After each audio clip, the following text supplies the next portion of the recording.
Hey, this is Kit Cabello of Hard Lens Media. We are covering the Democratic Socialists of America convention here at UIC in the city of Chicago. And today I'm joined here with.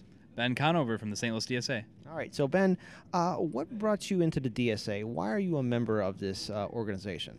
Yeah, so I've been a Democratic Socialist for a while. The St. Louis group started in January, and we became a chapter in either March or April. And so I was really excited to see an organization come in that had a multi-tendency socialist organization, but that was also very vibrant and growing. So that's how I ended up joining DSA. I knew some people from left activism in St. Louis, and they hooked me pretty quick. So that's how I ended up there.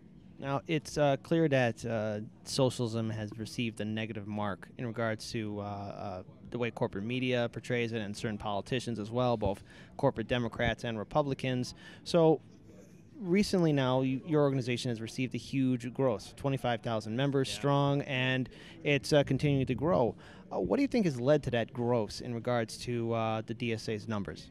Sure. I think the Bernie Sanders campaign had a lot to do with that. It was the first time somebody who declared that they were a social democrat or a democratic socialist came out and was ready to campaign on the issues that we care about. That brought a lot of people in, I think. I think also the election of Donald Trump on November 8th, people were ready to stand up and fight back. And we are ready to do that here in the DSA. So I think that's how we've been able to grow so quickly. Now, your state, Missouri, it's most notably as a red state. A lot of districts and counties have been abandoned by the Democratic Party. What are the challenges after this convention that your chapter are going to have to deal with in regards to perhaps supporting Democratic candidates who will adopt your policies or your political viewpoints? What will you have to deal with? And also, a second time, what will you have to deal with the local media as well and how they're going to portray you guys? What challenges will you have to deal with that aspect? Yeah, so the local media in St. Louis is pretty diverse.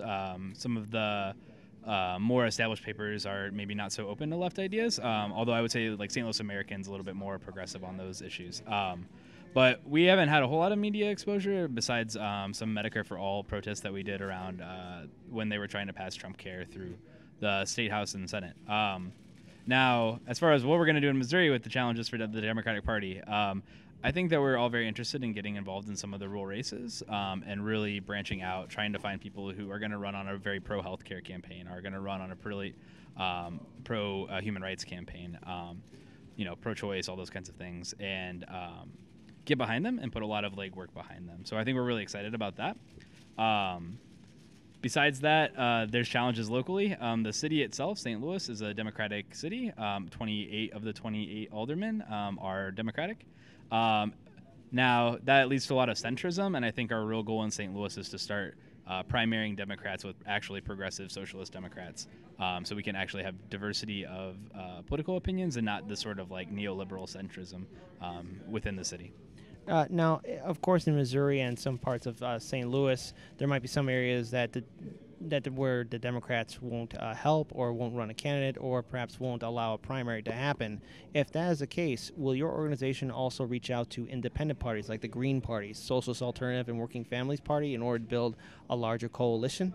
Yeah, I think absolutely. If we've decided that an area has an important race and we have the ability to run an independent candidate there, or a Green Party candidate or anything like that, I think that we'll do that. We have to be strategic. Our organization is 150 people, so there's no way we could get involved in all, say, 163 races in the State House.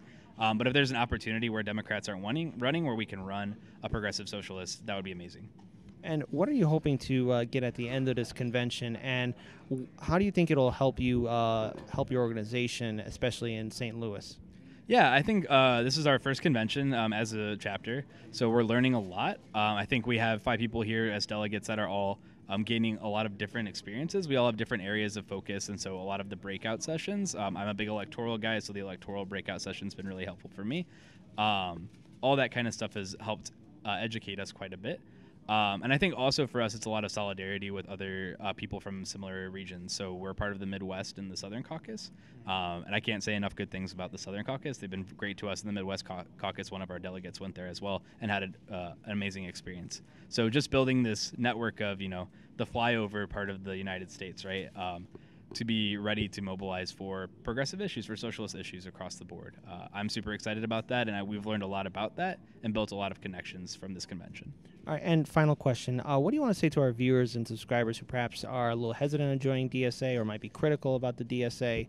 What do you want to tell them about the Democratic Socialists of America? We're just a bunch of people who are really trying to make change in our communities.